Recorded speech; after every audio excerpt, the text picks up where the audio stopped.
Bonjour à toutes et à tous.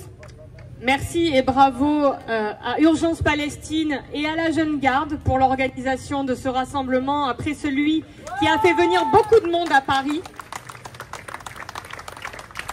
Et merci aux camarades de BDS d'être présents également. Alors il faut comprendre comment les choses se sont déroulées pour savoir exactement ce qui est à l'œuvre lorsqu'on parle du fait que Retailleau veut dissoudre ces deux collectifs.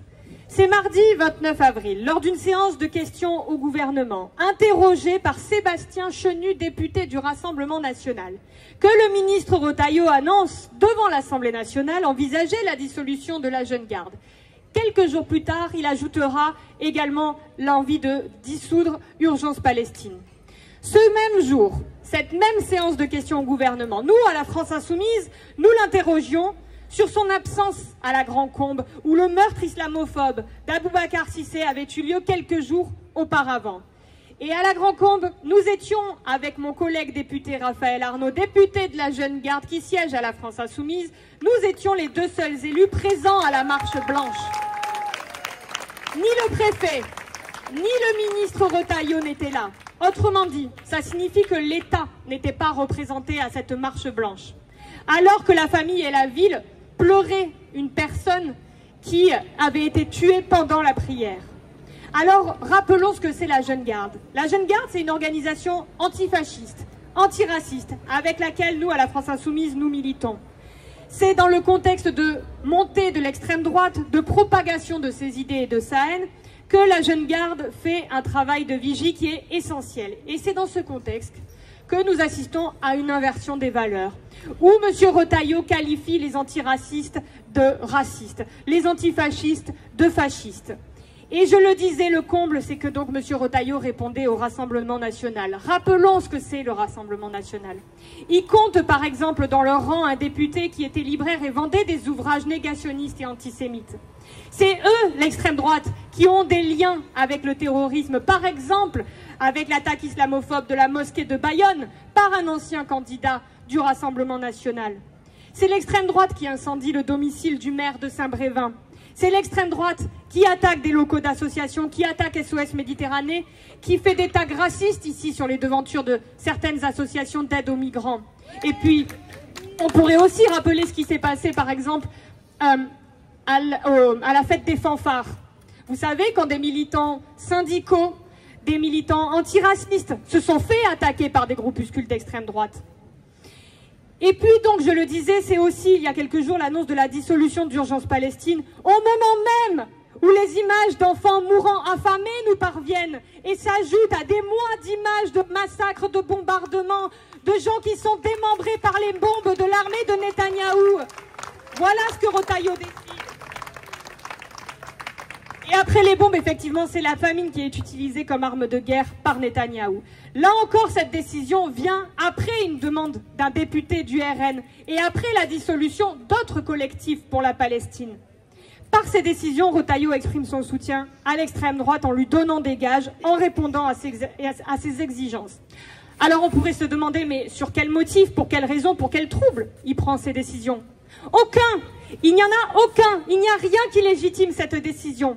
Et c'est d'autant plus antidémocratique qu'il n'a, M. Retailleau, aucune légitimité, pas plus que son gouvernement, qui a été nommé pour écraser la victoire du Nouveau Front Populaire il y a un an. Donc rappelons que tout ça est absolument antidémocratique et illégitime. Alors moi aussi, j'invite chacune et chacun à signer la pétition qui donc, vous l'avez dit, atteint quasiment 200 000 signatures. Pour soutenir celles et ceux qui font élever leur voix contre le génocide. Rappelons aussi que, par exemple, dans ce contexte antidémocratique, moi je rappelle que ma présidente de groupe, Mathilde Panot, ma collègue au Parlement européen, Rima Hassan, ont été convoquées au commissariat. Rima Hassan, elle a subi 11h30 d'interrogation. Pour apologie du droit international. Voilà le crime dont nous sommes coupables. Nous sommes en pleine dérive autoritaire. Jusqu'aux manifestations qui sont interdites, notamment celles pour le cessez-le-feu à Gaza, ici par exemple à Montpellier. Et cela s'inscrit dans la liste des répressions de manifestations, celle des Gilets jaunes par exemple, celle des violences contre les manifestants écologistes à Sainte-Soline. Et nous rappelons, et je rappelle que la liberté d'expression est un principe démocratique essentiel, et que l'objectif ici est évidemment de faire taire les voix qui dénoncent le génocide et de museler les organisations antifascistes. Alors, vigilance. Ni Urgence Palestine, ni la Jeune Garde ne méritent d'être dissous. C'est ce gouvernement autoritaire, illégitime, qui devrait être dissous.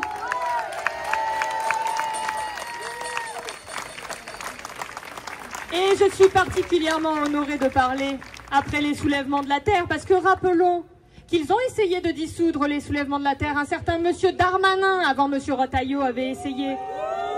Il s'y est cassé les dents, et on espère qu'ils se casseront les dents ici aussi, et que cela sera retoqué à nouveau. Et dans tous les cas, on le sait, ils ne nous feront pas taire. Alors, j'aimerais finir par une citation que j'avais déjà dite, exprimée lors d'un meeting, notre meeting sur la 6e République. Mais je pense qu'elle est vraiment, elle doit nous pousser à réfléchir. C'est une citation de Martin Luther King, qui, lors d'un sermon à New York, en 1967, décide d'élargir les causes qu'il porte, puisqu'on le connaît pour ses luttes pour les droits civiques, et que là, il s'exprimait contre la guerre du Vietnam. Et il disait, en 1967, « Aujourd'hui, une des difficultés à parler vient du fait qu'il y a des gens qui cherchent à assimiler le désaccord à la déloyauté. C'est un jour sombre pour notre nation, lorsque les plus hautes autorités cherchent à utiliser n'importe quel moyen pour réduire l'opposition au silence. Il faut dire la vérité.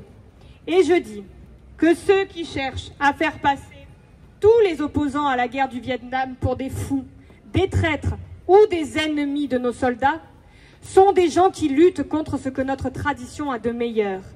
Il existe un rapport évident et presque simpliste entre la guerre au Vietnam et la lutte que je mène avec d'autres en Amérique. Il y a quelques années, nous avons vécu un moment brillant dans cette lutte. Il semblait y avoir un réel espoir pour les pauvres, les blancs comme les noirs, grâce au programme contre la pauvreté. Puis, on a intensifié la guerre.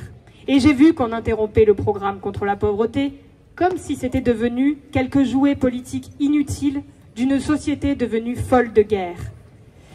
Ainsi, j'ai été de plus en plus obligée de considérer la guerre comme une ennemie des pauvres et de m'y opposer pour cette raison. Je donne rendez-vous moi aussi demain à 16h à la Comédie pour manifester contre le racisme, contre l'islamophobie, pour l'unité du peuple.